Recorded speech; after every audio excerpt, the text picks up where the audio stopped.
My own son called me trash, after I'd cleaned toilets for years to fund his fancy law degree. He thought I was powerless, someone he could just cast aside. He didn't count on his biggest rival delighting in the chance to help this old trash serve up some cold, hard legal justice that would cost him dearly. Before I begin my story, let me know in the comments where you are listening from and what time it is. I just want to know I'm not alone in this. And if you feel moved by what you hear, consider subscribing. It helps more people become aware of the reality of elder abuse. Now let me tell you what really happened. My name is Hazel Bishop, and for the better part of my 61 years, my hands have known the sting of bleach and the rough caress of industrial-strength cleaning rags more intimately than they've known a lady's lotion. They are gnarled now, the knuckles swollen like old tree roots, the skin perpetually dry despite my best efforts. These hands, they tell the story of my life, a life poured out like a libation for one singular, shining purpose. My son Jerome. Jerome's father, my sweet Samuel, was taken from us by a fever when Jerome was just a boy of 5. Samuel had been a dreamer, a kind man with a laugh that could fill a room, but not one for saving or planning. He left me with a mountain of love, a mountain of grief, and precious little else. I looked at my small, bright-eyed Jerome, his future stretching before him like an uncharted map, and I made a vow. He would not be defined by our poverty. He would have chances I never did. He would soar. And so I scrubbed. I scrubbed toilets in the dead of night in cavernous, empty office buildings, the silence broken only by the hum of the fluorescent lights and the rhythmic swish of my mop. I polished floors until they gleamed like dark mirrors, my reflection a tired, hunched figure I barely recognized. I emptied overflowing bins, wiped away the careless spills of people who would never know my name, people whose lives were a galaxy away from my own. I took on extra shifts cleaning at the bus station, the stench of diesel and despair clinging to my clothes. All so Jerome could have the best textbooks, the neatest school uniforms, the after-school tutoring that would give him an edge. He was a smart boy, my Jerome. Quick-witted, with a sharp tongue even then. He did well in school, and my heart swelled with a fierce, protective pride. Every A on his report card, every accolade felt like a personal victory, a justification for my aching back, my raw hands, my perpetually weary soul. The other mothers at the school gates, with their neat coats and polite inquiries about my little cleaning business, never knew the half of it. They never knew the bone-deep exhaustion, the gnawing fear of not making rent, the constant, quiet sacrifices. When he got into city law school, a prestigious institution far beyond anything I could have imagined for myself, I wept for a solid hour. Tears of joy, of relief, of a profound, almost unbearable gratitude. This was it. This was what all those years of toil had been for. My son, Jerome Bishop, was going to be a lawyer, a man of importance, a man who could command respect. The tuition fees were astronomical, a figure that made my head spin. But I didn't flinch. I took on more work. I sold the few pieces of decent jewelry Samuel had left me. I ate less, slept less, pushed my aging body to its absolute limits. My small apartment grew shabbier, my own needs shrinking to almost nothing. Every spare penny, every ounce of my energy, was funneled into Jerome's success. He needed a new suit for his moot court competitions. I found the money. He needed extra 4 networking dinners with influential professors. I worked an extra weekend shift. He was good about calling in those early years of law school, his voice full of excitement about his classes, his triumphs, the brilliant future that lay before him. He'd sometimes thank me, a quick, "Couldn't do it without you, Mom," before launching into his latest academic conquest. Those small acknowledgments were like fuel to my weary engine. But as graduation approached, as he began interviewing with high-powered city firms, a subtle shift occurred. His calls became less frequent. When he did visit, his eyes would skim over my worn furniture, my simple clothes, with a new, appraising look I couldn't quite decipher, but that made me feel vaguely inadequate. He started talking about image, about the right connections, about the world he was about to enter, a world so far removed from the scent of bleach and floor polish that defined mine. The day he graduated, magna cum laude, I was there, hidden in the back row of the grand auditorium, my best and only church dress feeling hopelessly out of place amidst the designer suits and silk scarves of the other parents. My cough, a persistent rattling thing that had settled in my chest over the last few harsh winters, chose that moment to act up, and I saw Jerome on stage glance briefly in my direction with a flicker of what looked like annoyance. Or was it shame? I quickly stifled the cough, my heart sinking. He landed a coveted position at Rourke, Sterling and Finch, one of the city's most prestigious law firms. Clayton Rourke, one of the senior partners, was a name Jerome often mentioned with a mixture of awe and a strange competitive resentment.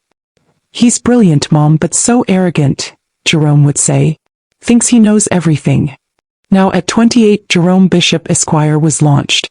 My sacrifices, I told myself, had paid off. He was a success. My work was done. I could finally, perhaps, ease up a little, maybe even ask him for a bit of help now that he was earning a lawyer's salary. My landlord was raising the rent again, and my old back was screaming a louder protest each morning. Surely my son, the brilliant lawyer I had made, would understand. Surely he would remember the years of scrubbed toilets that had paved his path to that gleaming office downtown. The thought, however, carried with it a new, unfamiliar tremor of apprehension. The boy whose future I had built with my own raw hands was now a man of a different world, and I wasn't entirely sure if his mother, Hazel Bishop, the cleaner, still had a place in it. The rent increase notice felt like a lead weight in my already overburdened hands. Another $50 a month. It might as well have been $500. My old back, a constant screaming testament to decades spent hunched over mops and buckets, was making it harder and harder to take on those extra cleaning shifts at the downtown office buildings, the ones that paid a little better but left me a trembling, exhausted wreck by morning. My small disability check barely covered the essentials. For years I told myself that once Jerome was through law school, once he was established, I could finally ease up, perhaps even ask him for a little help. That time, I realized with a sinking heart, had arrived not as a gentle reprieve, but as a stark, looming necessity. It took me a week to gather the courage to call him. A week of sleepless nights, of replaying his dismissive glance at my worn church dress during his graduation, of his increasingly infrequent perfunctory phone calls. He was Jerome Bishop Esquire, now an associate at the prestigious firm of Rourke, Sterling and Finch. He was busy. He was important. And I was just Mom, the cleaner, the woman whose hands still smelled faintly of bleach no matter how hard I scrubbed. Finally, on a Tuesday morning after a particularly bad night where my back had seized up completely, leaving me gasping for breath on the cold linoleum floor of my tiny kitchen, I dialed his direct line at the firm, a number he'd given me with a certain proud flourish weeks ago. Jerome Bishop's office, a crisp, professional voice answered. His secretary. "May I speak to Mr. Bishop, please?" I asked, my own voice sounding small and reedy. "It's his mother, Hazel Bishop." There was a slight pause, a subtle shift in the secretary's tone. "One moment, please." I waited, the receiver growing slippery in my sweating palm. Then Jerome's voice, no longer the warm, excited tone of his law school days, but cool, impatient, a voice I barely recognized. "Mom, is everything all right? I'm in the middle of a very important brief." "Jerome, dear," I began, my heart thumping. I wouldn't bother you if it wasn't important. It's just my landlord, he's raised the rent again. And my back, it's been giving me terrible trouble. I was wondering, now that you're doing so well, if perhaps you could lend me a little something? Just until I can find some lighter work. I also wanted to ask if he could glance over a confusing notice I'd received about my late husband Samuel's tiny, almost forgotten veterans benefit, something a lawyer might understand. Another pause, longer this time. I could hear the faint click of a keyboard in the background. "Mom," he said finally, his voice even colder now, "we've talked about this. I'm just starting out. My expenses are astronomical. I have an image to maintain, appearances to keep up. I can't just be handing out cash." "It's not handing out cash, Jerome," I said, a tremor of hurt in my voice. It's your mother asking for a little help after all these years." I didn't say after all my sacrifices, but the words hung heavy in the air between us. He sighed, a sound of pure, unadulterated exasperation. "Look, I really don't have time for this right now. Can you meet me for coffee? Downstairs lobby. 15 minutes. That's all I can spare." He hung up before I could even reply. His office building was a gleaming monolith of steel and glass, a world away from the gritty streets I traversed for my cleaning jobs. I felt small and out of place in my best and only good coat, my worn handbag clutched in my gnarled hands. The lobby was vast, echoing, filled with sharp-suited men and women who moved with an air of effortless importance. Jerome was waiting by the entrance to the sleek, minimalist coffee bar, tapping his expensive shoe impatiently, his gaze flicking over me with a look that made me want to shrink. He didn't offer me a seat, didn't ask if I wanted a coffee. He just stood there, his arms crossed, his expression a mixture of annoyance and embarrassment. "Okay, Mom," he said, his voice low, urgent. "What is it? Make it quick. I have a meeting with Mr. Rourke in half an hour." Clayton Rourke. The senior partner he both admired and resented. I took a deep breath, trying to steady my nerves. "Jerome, it's like I said. The rent in my back. I was hoping you could see your way to helping me out just a little. And there was this letter about your father's old benefits." He cut me off with a sharp, dismissive wave of his hand. "Help you?" he sneered, his voice dripping with a contempt that struck me like a physical blow. "Mother, look at you." His eyes raked over me, from my sensible worn shoes to my carefully mended coat, lingering for a moment on my hands, the hands that had scrubbed toilets for him. "You still smell like bleach and toilet cleaner. Do you have any idea the kind of people I associate with now?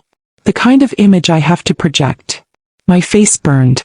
I could feel the curious glances of a few people nearby. "You're an embarrassment, Mother," he continued, his voice a venomous whisper now. "Trash. From a life I've worked hard to escape. That's what you are. Trash." He called me trash. Me, his mother. The woman who had gone without so he could have, who had broken her body so he could build his future. The pain was so intense, so unexpected, it stole my breath. I tried to speak, to defend myself, to remind him of the years of my sacrifice, but the words wouldn't come. I could only stare at him, my heart shattering into a million pieces. He saw my tears, my devastation, and it seemed to fuel his cruelty. "Oh, please," he scoffed, rolling his eyes. "Don't lay that martyrdom trip on me. You did what you had to do. That doesn't mean I owe you a damn thing for those filthy jobs you worked. I got this degree, this position through my hard work, my intellect, not yours." He reached into his pocket, pulled out a crisp $20 bill and thrust it at me. "Here," he said, his lip curled in a sneer. "Go buy yourself some decent soap. And don't bother me again with your petty problems. I have a real life now." With that, he turned on his heel and strode towards the elevators, leaving me standing there, the $20 bill clutched in my trembling hand, the echo of his vile words, trash, filthy jobs, petty problems, ringing in my ears. My son. My Jerome. The brilliant lawyer I had made. I don't know how long I stood there, frozen in a tableau of public humiliation and private agony. Eventually, a kindly security guard, noticing my distress, gently asked if I was all right. I couldn't speak. I just nodded, turned, and stumbled out of that gleaming, heartless building, back into the gritty reality of the city streets, the city I had cleaned for him. The $20 bill felt like a brand in my palm. Trash. He thought I was trash. After everything. The sacrifices, the endless nights of toil, the dreams I had poured into him, all reduced to that single ugly word. That night, alone in my small, cold apartment, the pain didn't lessen. It transformed. It hardened. It became a cold, steely fury, a resolve I hadn't known I possessed. He had called my contributions filthy jobs. He had called me trash. He thought he owed me nothing. He was about to learn the true cost of a mother's love, and the even steeper price of a mother's scorn. The $20 bill Jerome had thrust at me lay crumpled on my small kitchen table, a stark, insulting monument to his cruelty. "Go buy yourself some decent soap," he'd sneered, his words echoing the clatter of his expensive shoes as he'd strode away, leaving me shattered in the opulent lobby of his law firm. Trash. That's what he'd called me.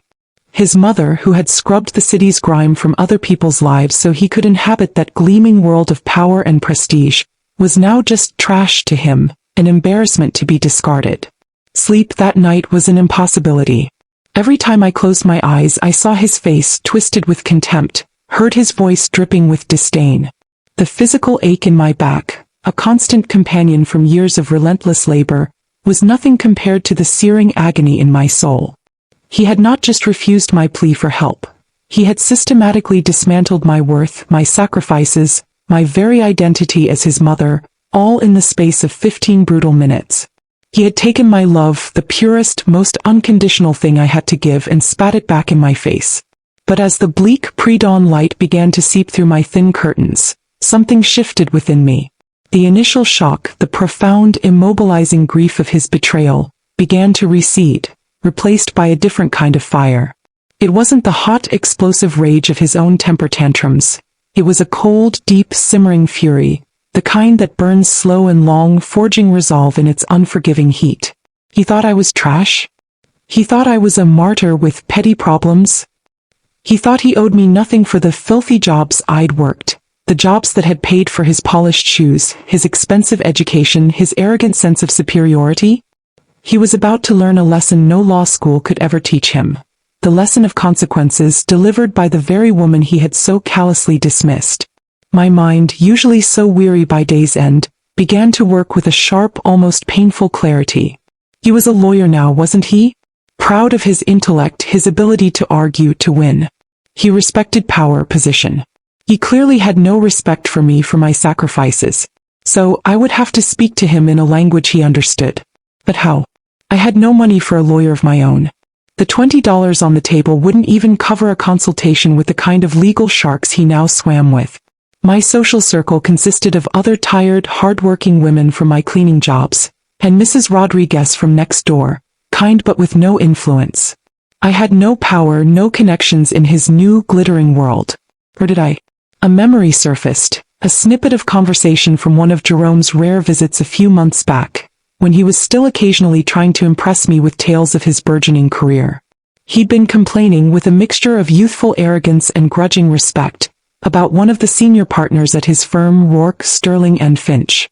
Clayton Rourke, Jerome had said, swirling the cheap wine I'd offered him as if it were a vintage Bordeaux. The man's a legend, a courtroom gladiator. Thinks he walks on water. He's brilliant, I'll give him that, but so damn sure of himself. We had a difference of opinion on the Henderson case last week. He actually listened to my input, can you believe it? But he's my main rival for making junior partner next year, I swear. He's always watching, always looking for an angle. Clayton Rourke.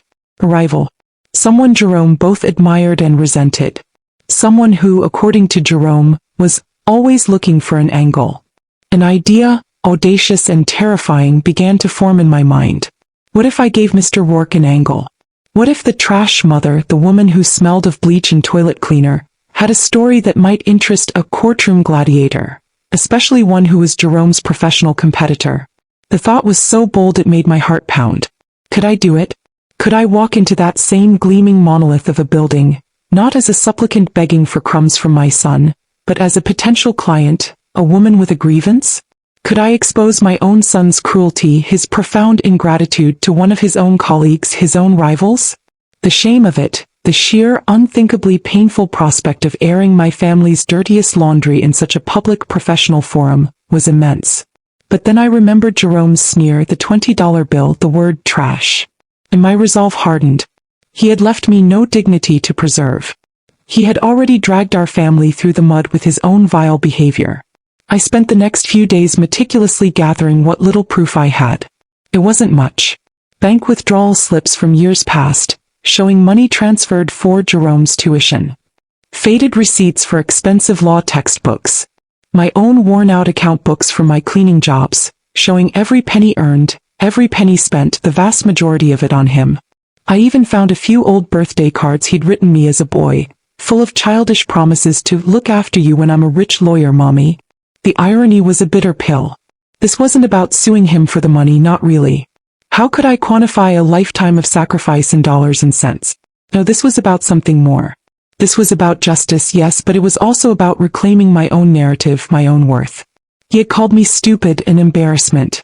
I would show him the strength he had so foolishly underestimated. The decision to approach Clayton Rourke was the most difficult I had ever made. Harder even than the decision to sell Samuel's few remaining tools to pay for Jerome's bar exam fees. It felt like a betrayal of the very idea of motherhood. But Jerome had betrayed that first and far more brutally. On Friday morning I put on my best and only good coat again. I didn't try to scrub the scent of bleach from my hands. Let Mr. Rourke smell the reality of the filthy jobs that had made his associate Jerome Bishop Esquire. I took a deep breath, picked up my worn handbag containing my meager evidence and my even more meager courage and headed back downtown. This time I wasn't going to the coffee bar in the lobby. This time I was going to the top floor. This time Hazel Bishop was going to see a lawyer about her son. The elevator that whisked me to the 40th floor of the Rourke, Sterling and Finch building felt like a transparent cage ascending into a realm I had no business entering. My worn handbag, containing my carefully compiled folder of faded receipts, old bank slips, and Jerome's childishly scrawled birthday cards promising future care, felt pitifully inadequate against the backdrop of gleaming marble and hushed, expensive efficiency. The scent of bleach from my morning's work still clung faintly to my best and only good coat, a stark contrast to the subtle, expensive colognes that seemed to perfume the very air of this place. Jerome worked here. Jerome, who had called me trash. The receptionist, a young woman with a headset and a smile that didn't quite reach her eyes, looked up as I approached her imposing mahogany desk. "Can I help you?" she asked, her tone polite but with an underlying note of professional gatekeeping. I'd like to see Mr. Clayton Rourke," I said, my voice steadier than I felt. "I don't have an appointment, but it's a rather urgent personal matter." Her perfectly sculpted eyebrows rose a fraction. "Mr. Rourke is an extremely busy man, madam. He generally doesn't see anyone without a prior arrangement. Is this regarding an existing case?" "No," I said, clutching my handbag tighter. It's about one of his associates. Mr. Jerome Bishop." At the mention of Jerome's name, a flicker of something, curiosity, recognition, crossed her face before the professional mask slipped back into place. "I see. And your name?" "Hazel Bishop," I replied. "I'm his mother." That definitely got a reaction. A longer pause this time. Her eyes did a quick, subtle scan of my appearance, from my sensible shoes to my slightly frayed coat collar. I could almost hear the unspoken judgment. This was Jerome Bishop's mother? The sharp, ambitious young lawyer who was already making a name for himself? "Please take a seat, Mrs. Bishop," she said, her voice a shade cooler now. "I'll see if Mr. Rourke is available to speak with you briefly." I sat on the edge of a plush leather sofa that probably cost more than my entire year's earnings, feeling like a sparrow that had accidentally flown into an eagle's eyrie. The silence was broken only by the muted clicks of keyboards and the distant hum of the city. Every person who walked by, impeccably dressed, exuding an air of effortless confidence, made me feel smaller, more out of place. What was I doing here? This was madness. Jerome was right, I was an embarrassment. Just as I was about to lose my nerve and flee, the receptionist beckoned. "Mrs. Bishop? Mr. Rourke will see you for a few minutes. His office is down the hall, last door on the right." My heart hammered against my ribs. This was it. Clayton Rourke's office was vast, with a panoramic view of the city that made my small apartment feel like a shoebox. Books lined one entire wall, not just law tomes but history, philosophy, even a few volumes of poetry.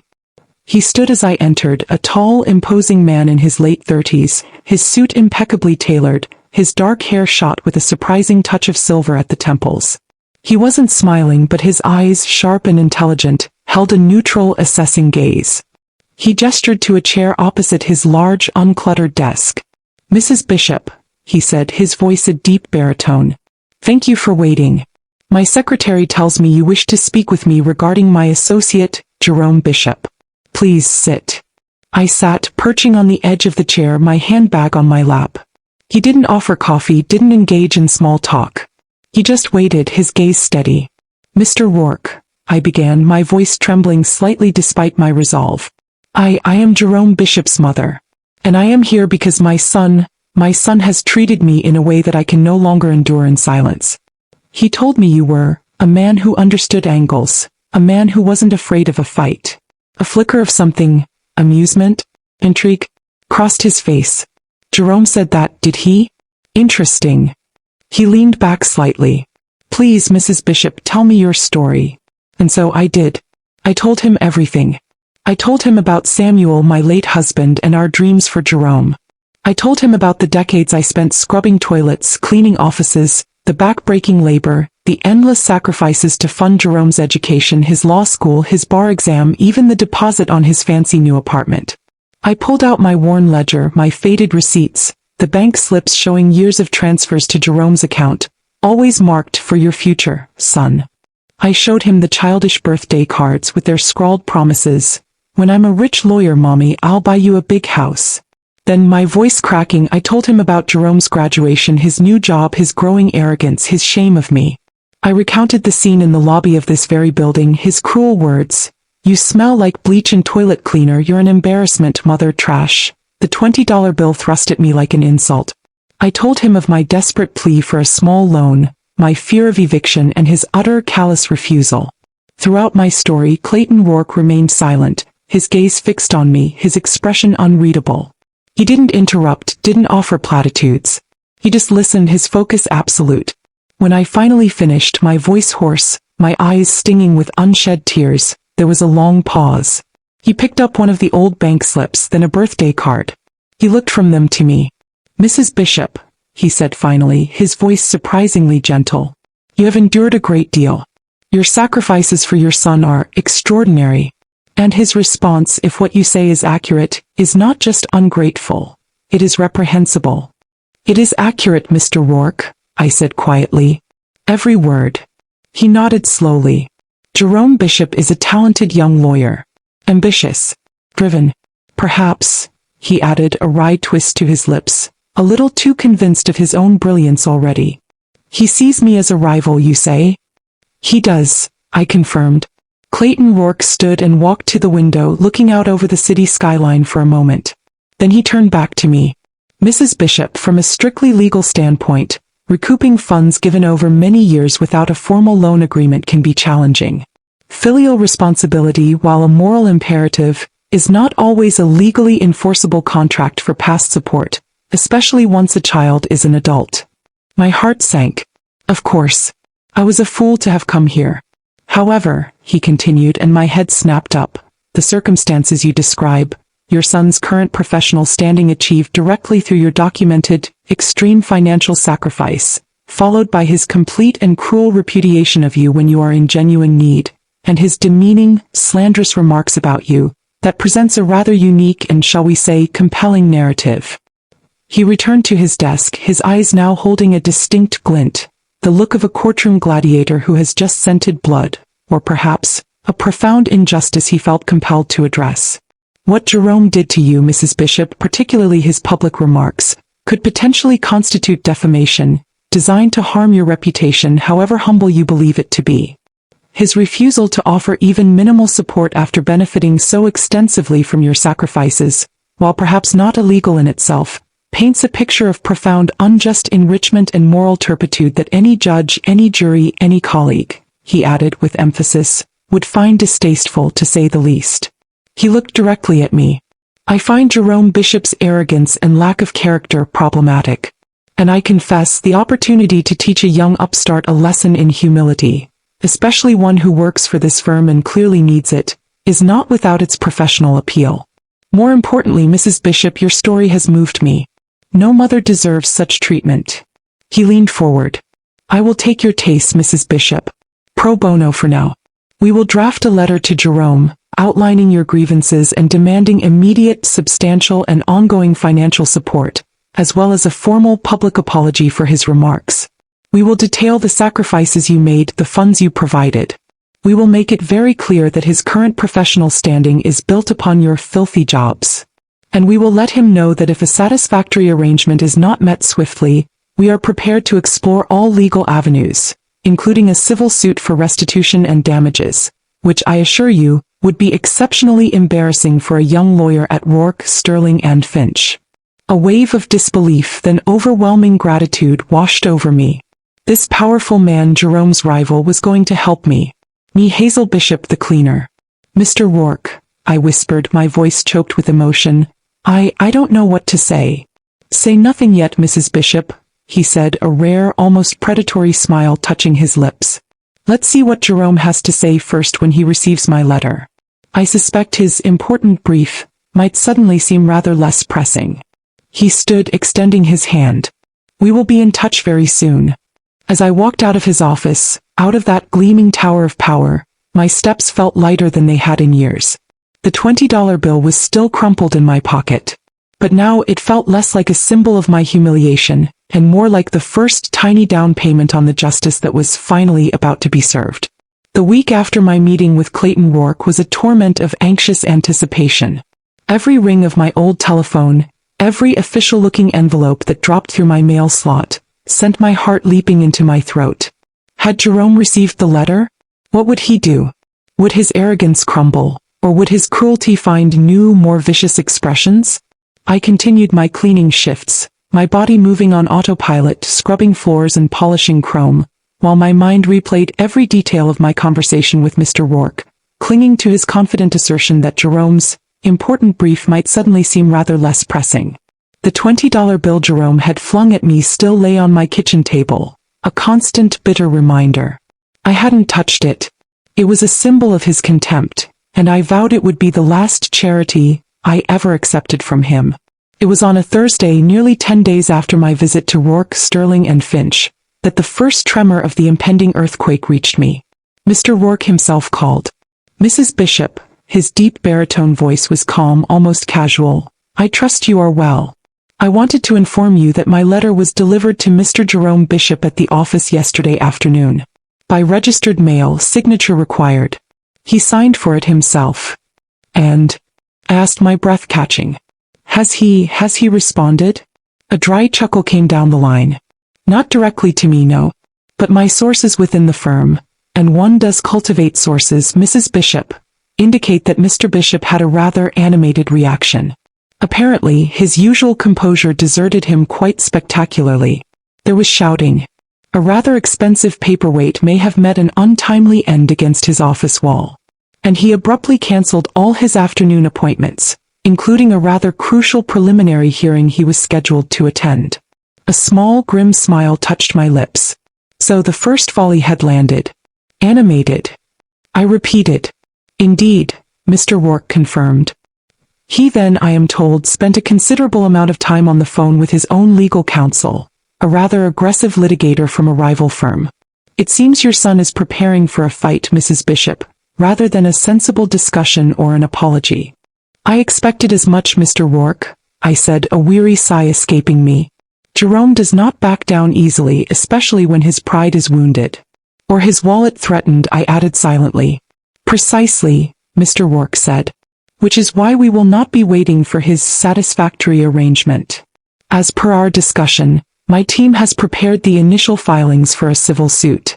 We will be seeking restitution for the financial support you provided for his education and establishment, citing unjust enrichment and moral obligation, and we will also include a claim for damages due to defamation and intentional infliction of emotional distress based on his public remarks and subsequent treatment of you." He paused. "We can file as early as Monday. Are you still resolved to proceed, Mrs. Bishop?"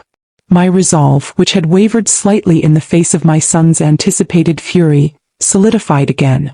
I thought of the years of scrubbing, the smell of bleach that never quite left my hands, the word trash echoing in my ears.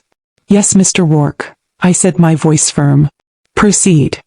The lawsuit, when it was officially served to Jerome at his office the following week, this time by a very stern-looking professional process server from Clayton Rourke's firm, an act designed for maximum impact within the hallowed halls of Rourke, Sterling and Finch, apparently caused an even greater explosion. This time Jerome called me. Not from his office line, but from his personal cell phone, his voice no longer cool and condescending, but a raw, furious roar. "What in God's name do you think you're doing, mother?" he screamed into the phone, so loud I had to hold the receiver away from my ear. "A lawsuit? You're suing your own son? Have you completely lost your mind?" "No, Jerome," I said calmly, though my heart was pounding. "I believe I have finally found it. After you so kindly pointed out how stupid and uneducated I was, I decided to seek some very educated advice." "Rourke put you up to this," he accused, his voice laced with venom. "That snake.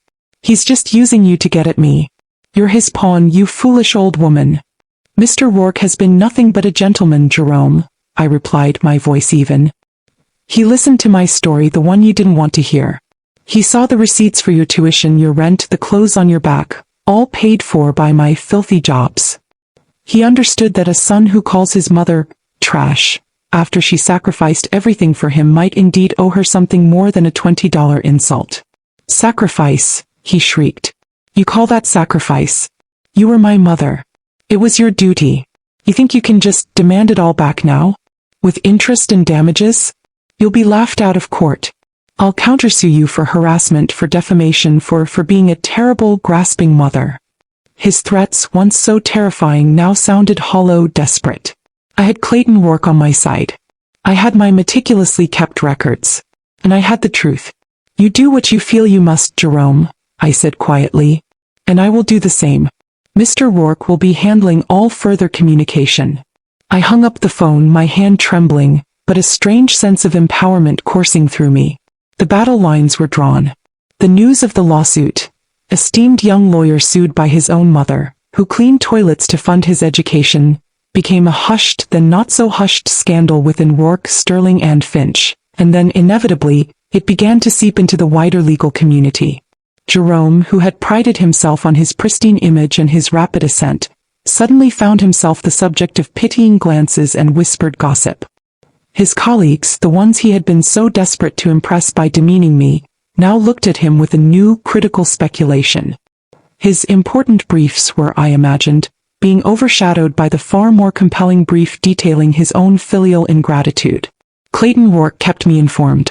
Jerome, through his lawyer, initially tried to have the case dismissed, claiming it was frivolous, an act of maternal spite. But Mr. Rourke presented my carefully documented financial contributions, my witness statements about Jerome's verbal abuse and neglect, and even hinted at the existence of other potential witnesses to Jerome's demeaning behavior. The judge, a stern-faced woman known for her no-nonsense approach, denied the motion to dismiss, stating there was indeed a case to answer regarding unjust enrichment and potential emotional distress. Jerome was being forced to confront the reality of his actions, not in the privacy of my small apartment where he could bully and dismiss me, but in the cold, impartial light of the law, with his own professional rival orchestrating his defense. My payback wasn't just about money, it was about accountability. It was about him finally understanding that the trash mother he had so cruelly cast aside had a voice, a truth, and now a very powerful ally. The scales of justice, so long tipped in his favor by my silent sacrifices, were finally, slowly beginning to balance. The denial of Jerome's motion to dismiss the lawsuit was a small victory, but Mr. Rourke had warned me it was just the first skirmish in what could be a protracted war.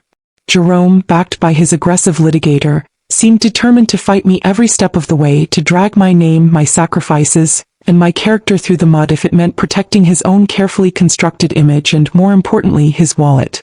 The irony of him accusing me of being a terrible, grasping mother, after he'd called me trash for asking for a small loan, was a bitter pill I swallowed daily. The discovery process was invasive and painful. Jerome's lawyer demanded access to my meager bank accounts, my employment records from decades of cleaning jobs, anything they could twist to suggest I was somehow financially irresponsible or that my claims of sacrifice were exaggerated. But Mr. Rourke was a shield, deflecting their more outrageous demands, his own team meticulously building our case with the evidence I had so painstakingly gathered. The faded receipts, the bank slips showing direct tuition payments, the small, heartfelt notes from Jerome during his college years thanking me for my endless support. Each piece of paper was a testament to my life's work, a life poured into him. The pressure on Jerome at Rourke, Sterling and Finch was clearly mounting. Mr. Rourke, with a subtlety that was almost Machiavellian, ensured that key partners at the firm were discreetly made aware of the full, unvarnished details of Jerome's conduct towards me. Not just the lawsuit, but the verbal abuse, the public humiliation, the profound ingratitude. A firm like Rourke, Sterling and Finch, built on a reputation of integrity and old money discretion, did not look kindly upon one of its ambitious young associates being publicly embroiled in a scandal involving the financial exploitation of his working-class mother. Jerome's star, once ascending so rapidly, was now visibly tarnished. His important briefs, I imagined, were indeed being overshadowed. The turning point came not in a dramatic courtroom showdown, but during a court-mandated mediation session. We sat across a polished mahogany table, Jerome, his lawyer, Mr. Rourke, and me. Jerome looked terrible. His expensive suit hung on him, his eyes were bloodshot and shadowed, and the arrogant sneer he'd worn so often was replaced by a sullen, resentful glower. He refused to meet my gaze. Mr. Rourke laid out our case with devastating precision. The clear trail of my financial contributions directly funding Jerome's entire education and early adult life, the stark contrast between my decades of menial labor and his current earning potential, a potential I had made possible, and his subsequent cruel repudiation and refusal of minimal support. He presented my journal entries detailing Jerome's insults, the $20 bill incident, and the emotional distress it had caused. He even hinted at potential witness testimony from people who had seen Jerome's dismissive behavior towards me. Jerome's lawyer blustered and postured, but the weight of the evidence, and perhaps the dawning realization of the catastrophic damage this was doing to Jerome's career, was undeniable. Mr. Rourke made it clear. We were prepared to go to trial to have me, Hazel Bishop, the toilet-scrubbing mother, testify in open court about how her lawyer's son had called her trash after she'd financed his entire life. The optics for Jerome and for his prestigious firm would be devastating. After hours of tense negotiation with Jerome mostly silent and his lawyer doing all the talking, a settlement was reached. It wasn't the millions some might fantasize about in such situations. My claim wasn't for a share of some vast fortune he hadn't yet made, but for restitution, for acknowledgement, for a measure of security for the years I had left, years he had clearly intended for me to live in penury and neglect.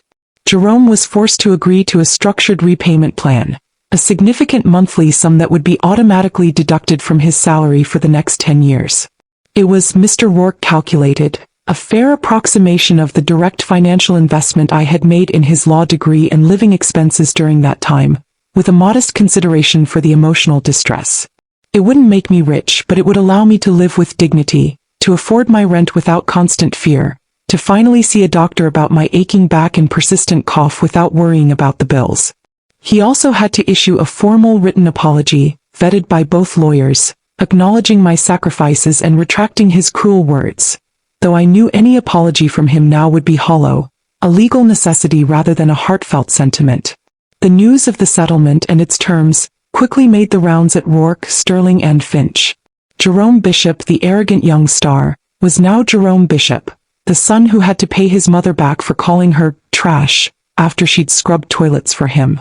His career, Mr. Rourke later told me with a certain grim satisfaction, was effectively stalled. He was no longer on the fast track to junior partner. He was a liability, a walking embarrassment to the firm's carefully cultivated image.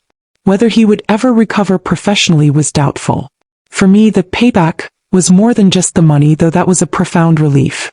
It was the acknowledgement, however forced, of my worth, of my sacrifice. It was the knowledge that he could no longer dismiss me, no longer treat me as invisible refuse from his past.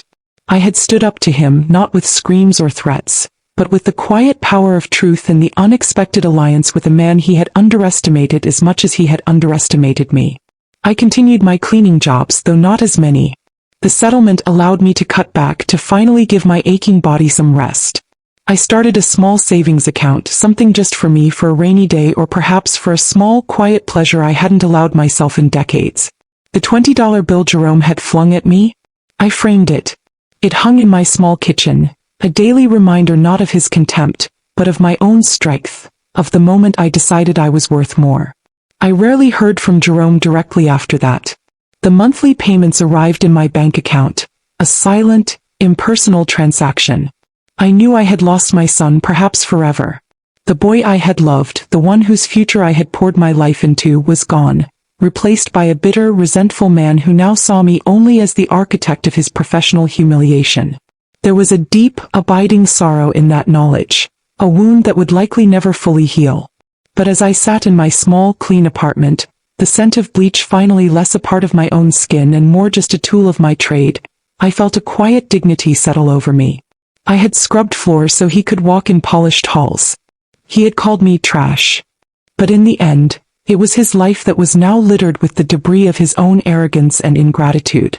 And I, Hazel Bishop, the woman who smelled of bleach and honest labor, could finally breathe.